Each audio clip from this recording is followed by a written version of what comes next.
جايمة. اتفضل يا حاج. السلام عليكم. السلام ورحمة الله وبركاته. يا مرحبا يا مرحبا. يا مرحبا، اتفضل يا عم الحاج. ايه النور دي؟ ده نورك يا بركة. اتفضل يا عم الحاج. يكرمك. بسم الله.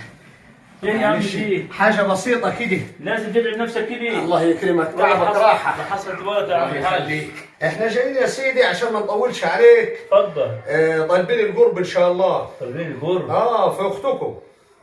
تحت امرك يا حاج. الله يكرم احنا عصرك. نكسرهم درجات الله يبارك عندك. فيك، بس معلش يعني جايب هدية بسيطة كده متواضعة، يا ريت تقبلوها. امال ايه دي؟ ايه الحلاوة دي؟ ده حاجة بسيطة كده يا اللهم صل على حاج. النبي، اللهم صل على النبي. معلش يعني احنا كده نعجبه. ده انت كده 100 100 يا حبيبي، حاج. الله يبارك لك. إيه؟ انت كده عرفت السكة. انتوا بقى تسألوا علينا. من غير ما نسأله يا حاج. الجواب باين من عنوانه، بسم الله ما شاء الله. خلاص كده ما فيش سؤال. لا يا حاج، سؤال ايه بقى؟ خير شيء خلاص اهو. بس انا بقى عايزك تظبطنا، لان المواد دي خلاص بقى كده احنا ما عادش نقرا عليه. عادة ما تنقطع ان شاء الله على الله طول. يبارك لك. ايوه. نقرا الفاتحة يا حاج. بالنسبة للولد. لا الولا. أمال لا إيه؟ الولا، لا لا لا لا لا. لا لا لا. اللي بيجيب ورد وزيتون ما ينفعش معاني. ها؟